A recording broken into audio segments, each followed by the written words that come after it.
The cage was cold, dark, and small. Metal bars surrounded her from all sides. She couldn't stand fully. She couldn't stretch her arms. She sat on the floor, hugging her knees, shaking quietly. The air smelled like blood, sweat, and smoke. Screams and roars echoed through the large alien market. Other cages were around her, filled with strange creatures. Some were silent, some cried. Some had already given up. She was the only human, just a girl, maybe 17. Her face was dirty. Her clothes torn, her eyes wide, afraid, but still alive. A tall alien with yellow skin walked by her cage. He stopped and looked at her, clicking his tongue. "She is fresh," he said. "Young meat is rare." Another alien laughed, his mouth full of sharp teeth. "She'll go for a high price," he said, "maybe tonight." She didn't speak, didn't move. She had learned it was safer to stay quiet. But inside her mind, thoughts raced like fire. She remembered the day she was taken. Humans had sold her, traded her for tech scraps. She was not captured by monsters. She was sold by her own kind. A loud bell rang across the market. Buyers were entering. Wealthy ones, cruel ones. Lights turned brighter. Cages unlocked one by one, not to free anyone, but to display them like animals. Her cage opened too. She didn't move. The yellow alien grabbed her arm and pulled her out. "Stand," he ordered. She stood slowly, legs weak. Around her, rich aliens walked, staring like hunters. Some pointed. Some made notes. One of them, tall with silver skin, stopped in front of her. "This one is human?" He asked. "Yes," the seller said, smiling. "One of the last pure ones." The buyer nodded. "I'll take her," he said. "She tastes sweet roasted." The girl looked up slowly. Her lips were dry, her body shaking, but her voice was clear. She whispered, "Sold for meat, human. Hold me, use me. Just get me out of here." The alien laughed. "What did she say?" asked, amused. "She's broken," the seller said. "Says strange things." But someone else heard her words. A figure in a long cloak stood in the shadows. Hood over his head, face hidden. He had just entered the market. Walking slowly, the seller saw him. "Confused? You again?" "This is a private auction." The hooded man said nothing. The silver-skinned buyer stepped forward. "Speak, stranger.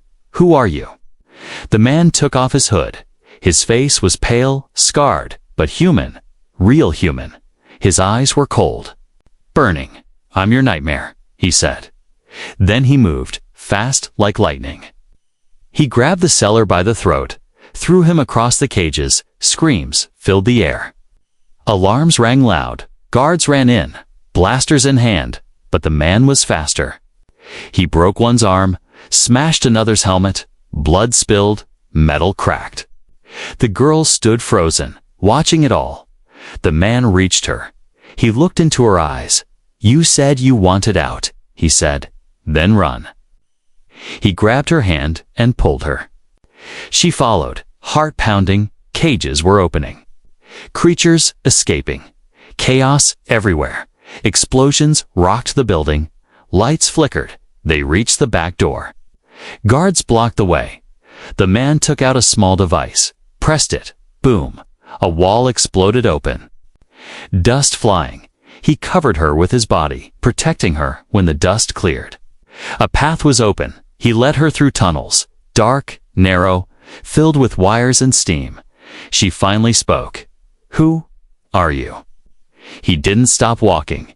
"Name's Rook." He said, "Ex-soldier, ex-slave, like you." She gasped. "You were sold too." "Yes," he said, "but I escaped, and now I free others." They reached a hidden shuttle. He opened the door and turned to her. "You're not meat?" He said, "You're human, and you're mine to protect now." She looked back at the burning market, then at his hand, reaching out to her. She took it. The door closed. The ship lifted. Above the flames, a new story began. A story of fire. Revenge and the rise of humanity. Asterisk, the stars looked different when you were running for your life. From the shuttle window, she saw the galaxy stretch like a wound. Colors of planets, fire, and space blended together. It was beautiful, but she felt nothing. Not yet. Her hands were still shaking, her lips still dry. The screams from the market still echoed in her ears. She was free, yes, but freedom had come like thunder. Loud, brutal, and fast. The man named Rook sat beside her in the small cockpit. He was quiet. Focused, his hands moved over glowing buttons and old controls. The ship was damaged, but still flying. She watched him from the side. His face was hard. Full of scars and shadows, he looked like a man who had died once and decided not to stay dead. "What now?" she asked, her voice soft. He glanced at her. "Now we disappear," he said, "before they follow." The shuttle flew into a thick asteroid belt, sharp rocks, glowing dust. Narrow paths perfect for hiding. The engines hummed low. Inside, silence returned. She sat back, breathing slowly. Her mind replayed every moment of the last hour. The cage, the whispers, the blood. The look in Rook's eyes when he said, "You're human." She looked at her hands, dirty, bruised. Small, but something inside her had changed. She wasn't prey anymore. She just didn't know what she was yet. "You have a name?" Rook asked suddenly. She paused. "No," she said. "I mean, they took it from me." Rook nodded. "Then choose a new one." He said, "One they can't steal." She thought for a moment, then whispered, "Nova." Rook gave a small nod. "Nova," he repeated. "That works." The ship landed in a hidden cave on a frozen moon. Outside, everything was white and silent. Inside the cave was a door, old metal, covered in ice. Rook placed his hand on a scanner. The door opened slowly. They stepped into an old human bunker. Lights flickered on. Dust fell from the ceiling. There were beds, food packs, weapons, and maps, a safe house. "This place was ours once," Rook said. "A memory from before we were hunted." Nova touched the cold wall. She felt something there. Not heat, not sound, but history. They sat near a small fire, warming their hands. Nova looked at him. "You saved me?" she said. Rook stared into the fire. "No," he said. "I gave you a choice. You saved yourself." She was quiet. Then she asked, "Why do they hunt us?" Rook didn't answer at first. Then he said, "Because they're afraid." "Afraid of what?" she asked. Rook looked at her. "Of what we become when we stop being weak." He stood and walked to a metal locker, pulled out an old training device. He tossed it to her. "You need to learn." He said, "Strength, speed, control, or you won't survive the next time." Nova caught it, clumsy at first. The machine activated, a holographic blade appeared. She stared at it, unsure. Then gripped it tight. "Again," Rook said. "Hold it like it's part of you." She trained for hours, falling, slipping, bleeding. But every time she got up, her eyes were sharper, her hands steadier. At night, she couldn't sleep. She walked alone in the base. Found an old cracked mirror. Looked into it. For the first time, she saw a girl who had survived. Not a slave, not food, but something else. Something rising. Suddenly, alarms blared. Rook ran into the room. "They found us," he said. "How?" Nova asked. "Doesn't matter." He said, "We fight, or we burn." He handed her a real weapon this time. Heavy, cold, dangerous. Her hands didn't shake anymore. Outside, ships landed, aliens in armor poured out. Rook and Nova stood behind a blast door. "You ready?" he asked. "No," she said. "But I'll fight anyway." He smiled slightly. "Good answer."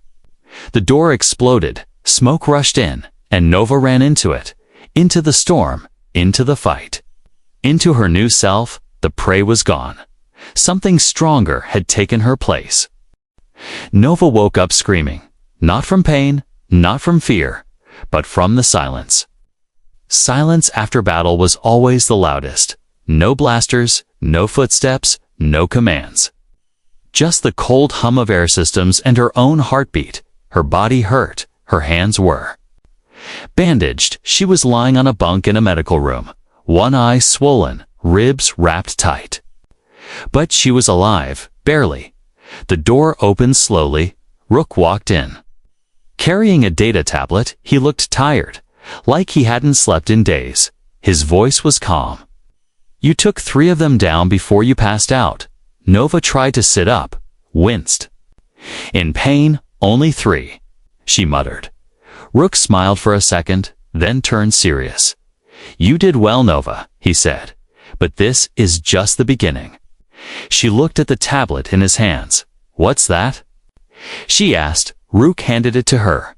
A list of names, codes, and locations appeared on the screen. "Human prisoners," he said, "spread across the galaxy. Sold to different buyers." Nova scrolled through the list. Thousands of names. Maybe more. "So many," she whispered. "And most of them think no one is coming." Rook nodded slowly. "That's what they want, to break the human spirit. One cage at a time." She looked up at him. "But I'm free now. Why does it still feel like I'm trapped?" Rook sat beside her. "Because freedom has a cost," he said. "And now you're starting to understand the price." Nova stood up slowly, every movement painful. She walked to the mirror again, looked at her reflection, the bruises, the scars, the eyes that were no longer afraid. "I don't want to be a symbol," she said. "I just want to stop the screams I still hear in my sleep." Rook turned away, his voice low. "Then train, fight, and make sure no one else ends up in a cage." The next few days were cruel. Nova trained harder than before. Shooting, fighting, hacking, running, failing, and trying again. Sometimes she cried, alone. Sometimes she screamed, angry at herself, but she never quit. Others started to notice. A few more human survivors in the base began to watch her. One by one, they asked to join her sessions. She didn't lead them, not yet, but they followed anyway. Rook saw it. And he said nothing. One night, Nova hacked into a secure file. Inside was a video, shaky, dark. Taken from a slave transport ship. A girl was locked in a box, crying. Softly, Nova froze. It was her, before she was sold. Suddenly, the screen glitched. The video shifted to something else. A science lab. Alien doctors speaking in code. Words flashed. Subject, H47. Potential reawakening. Human DNA activation. Unstable, Nova's hands trembled. She kept watching. Files opened on their own medical records. Experiments. Old war reports. Rook rushed in. "You weren't supposed to see this," he said sharply. Nova turned to him. "They weren't eating us just for taste. They were testing us." Rook sighed. "Yes. They knew we were more than just flesh." Nova stared at the screen. "They're afraid of something inside us." Rook looked serious now. "Not something," he said. "Everything." He opened a file labeled Project Origin. Inside, videos from the past showed humans doing impossible things, lifting machines with their minds, healing in seconds, fighting armies with their bare hands. "This is who we were," Rook said. "Before they took it from us." Nova felt her blood pulse harder. Like something deep inside her was waking up, she whispered.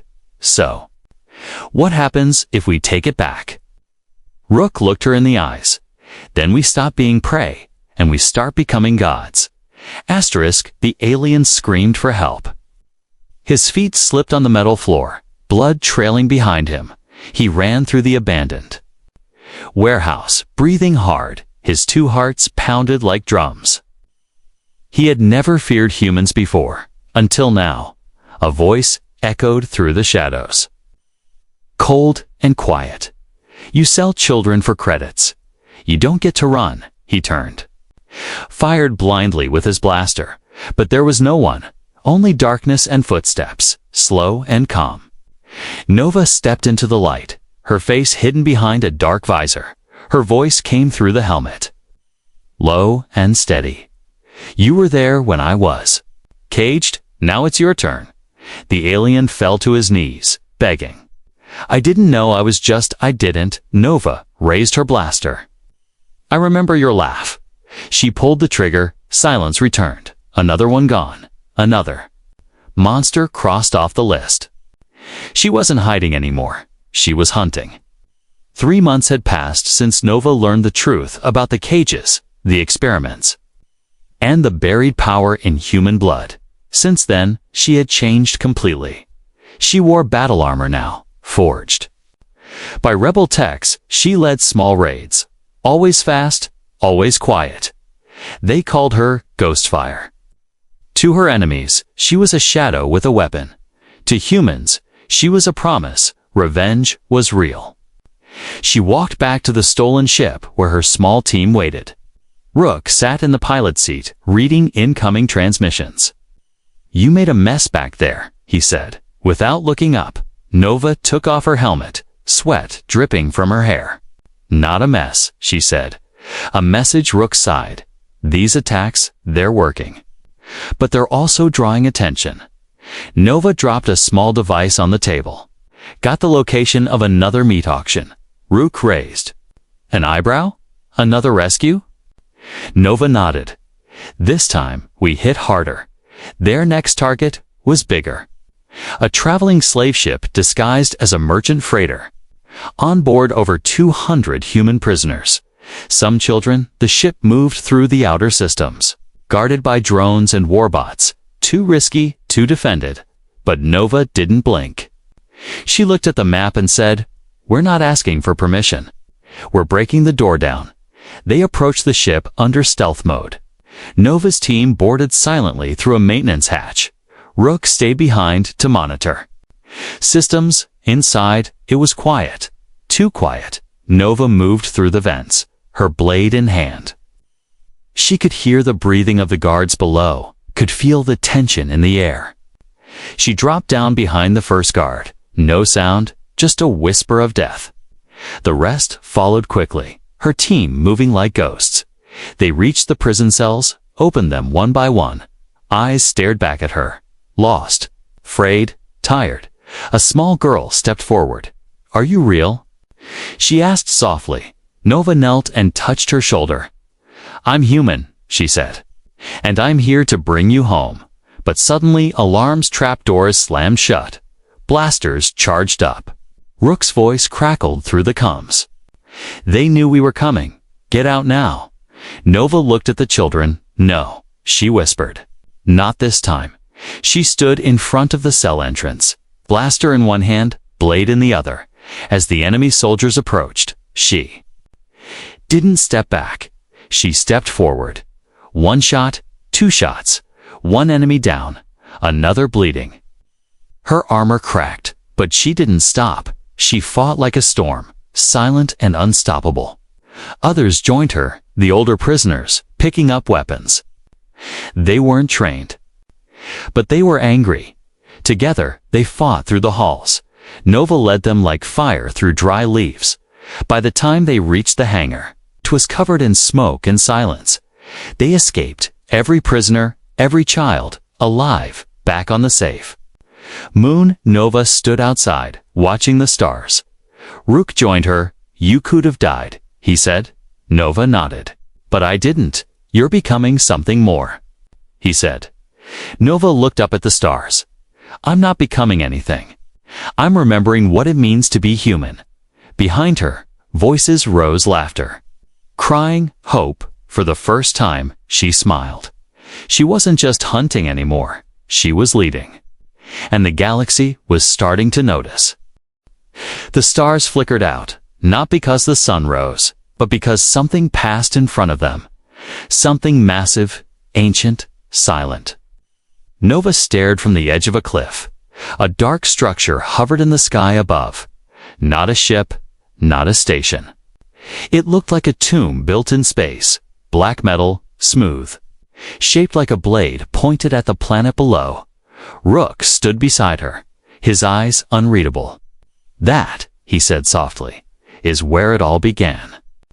They had followed coordinates recovered from the last slave ship, buried deep in corrupted files, was a signal. A signal only old human tech could recognize. A beacon calling to one name, Origin. As the shuttle approached the structure, Nova felt it, not fear, not excitement. Something deeper, like her bones, remembered this place. The hangar opened by itself. No weapons, no alarms, just silence. They stepped inside. Walls of black stone, strange human-like designs, symbols she didn't understand but felt like she should. Rook lit a scanning drone. "This isn't alien," he said. "This place is ours." Nova moved forward, her fingers brushing the walls.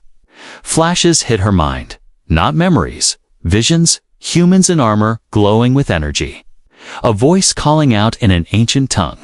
Suddenly, a panel lit up beneath her hand. A recording. Played, faded, broken. A hologram of a human woman stood in front of them, wearing robes, her eyes shining like stars. She spoke slowly. "If you are hearing this, then the blood has awakened. You are not the end of humanity. You are the return." Nova's breath caught. The hologram continued. "We were betrayed, not defeated. They feared our evolution, so they made us forget." Another screen flashed DNA models, maps, war records. Humans had once ruled this side of the galaxy, but they grew too strong, too fast. The alien species united not to fight, but to erase. They destroyed cities, rewrote memories, turned the last of the humans into slaves, cattle, test subjects.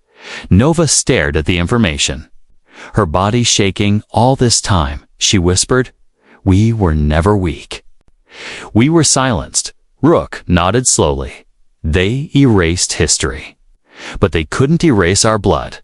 Another panel opened, glowing with a soft hum. Inside was a device, small, silver, pulsing with light. Nova reached for it. The moment her hand touched it, everything changed. Pain shot through her skull. Visions exploded in her mind. Planets burning, humans rising.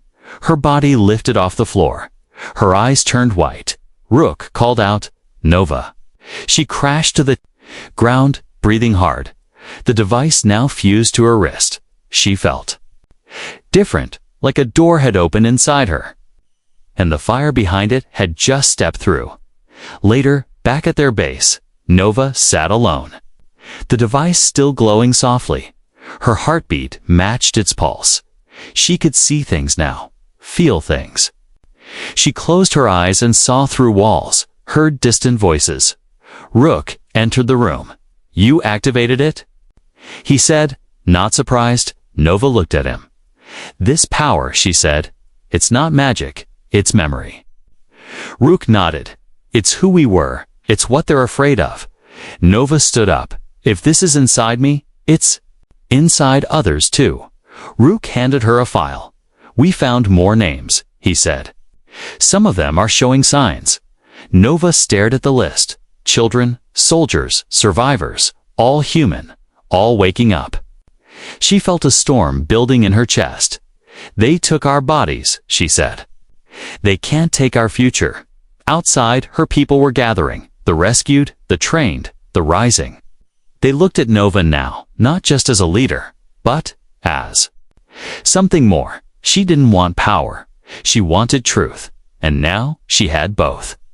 Looking at the stars, Nova whispered, "Let them fear us again, because we are remembering who we are." The flame didn't begin with fire. It began with a whisper passed between prisoners, between workers, scavengers, and forgotten humans. A whisper that said one name, Nova. They said she walked through bullets, that she stared into death and didn't blink, that her blood held light and her eyes burned like stars. They said she was real.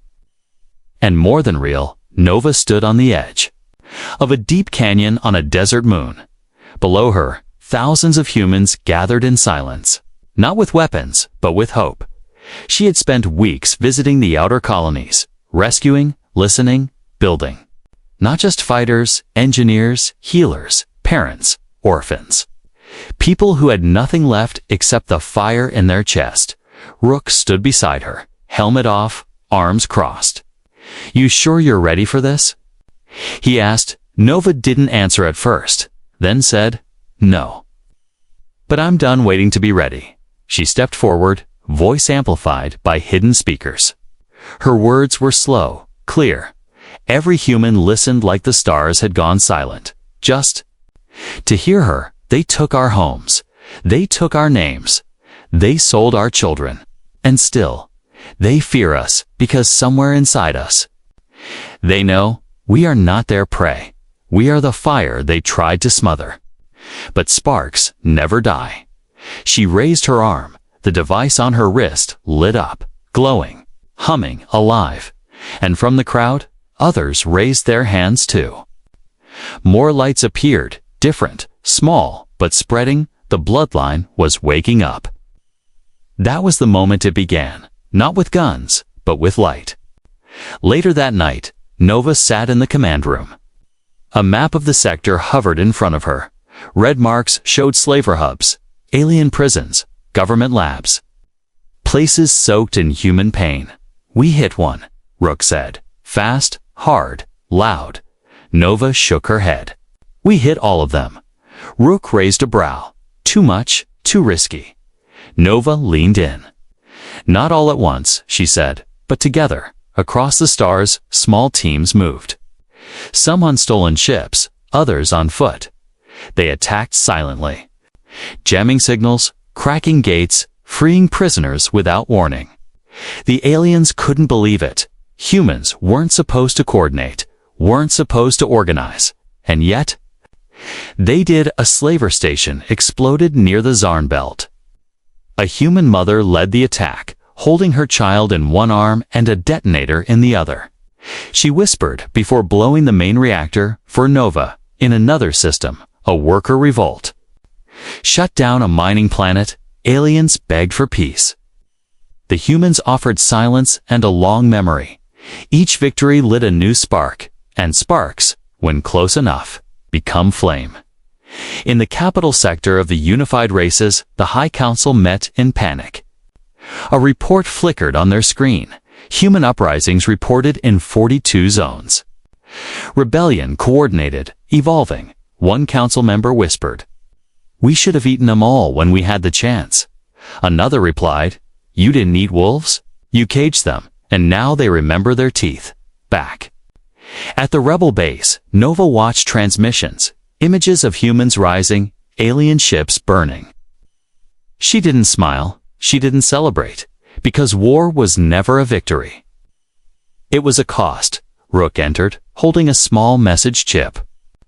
"It's from inside the High Council." Nova activated it. A blurry face appeared. Alien, scared, they're building something. It said, something meant to erase you all for good. A final solution? The bleed cannon. Rook's face darkened. "I've heard of that. It uses gravity to tear apart DNA by race signature. Wipes out species in one shot." Nova clenched her fist. "How long do we have?" "Days," Rook said. "Maybe less." She looked at the stars, not with fear, but with fury. "If they want to burn us," she said, "then we'll bring the storm first."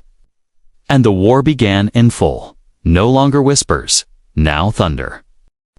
The battlefield was quiet, too quiet, like the galaxy itself was holding its breath. Dust floated in the air. Broken ships drifted in the sky above. Below, two armies stood in silence, one alien, one human between them, a scarred field. Soaked in history, Nova walked slowly across the dirt. No armor this time, no helmet, just her scars, her breath, and the fire in her eyes. The alien general stood tall, covered in silver armor. He looked down at her with cold, sharp eyes. "You came to surrender?" he asked. Nova stopped 5 steps away. "No," she said, I came to give you one last chance." He laughed, a slave giving mercy to her master. "How far you've fallen." Nova didn't move. "You call us slaves," she said. "But you ran from our sparks, and now the fire is here." Behind her, thousands of humans stood ready. Some wore uniforms, some wore rags, but all of them had the same look in their eyes. No fear. No doubt, just memory, because they remembered. Now what it meant to be human. This war was never about power. It was about dignity. About a voice stolen for centuries, finally being returned. The alien general raised his weapon. "So be it," he said. "No more mercy." Nova didn't blink. "Good," she whispered. "We didn't come for peace. We came for truth." And the sky exploded. Fighters roared across the clouds. Ground troops charged forward. Laser fire lit up the air like lightning. Blades clashed, fists flew, ships fell. Nova moved through it all like a storm. Her team followed her Rook, Mira, Solon, and others. Each of them carried stories of cages and chains. Now they carried freedom on their backs and in their hands. She reached the central tower. The bleed cannon. It's a weapon built to end all of them. It pulsed with dark light, powered by fear and stolen DNA. Guards surrounded it, but they hesitated. One of them dropped his weapon and said, "I saw my mother die in your labs," and turned on his own commander. The rebellion wasn't just spreading across space. It was spreading inside hearts. Nova entered the core room, the device glowing red.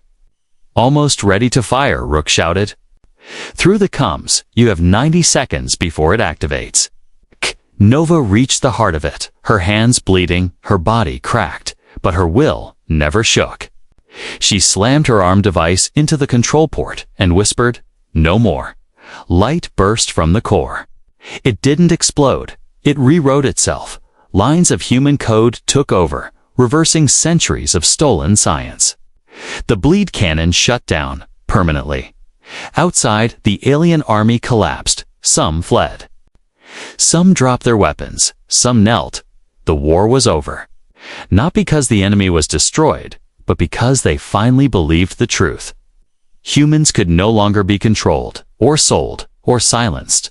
Later, Nova stood before the largest gathering of free humans ever seen, not on a battlefield, but in a new city, one built by survivors, one they called Ashen Light, because it rose from ashes and burned with hope.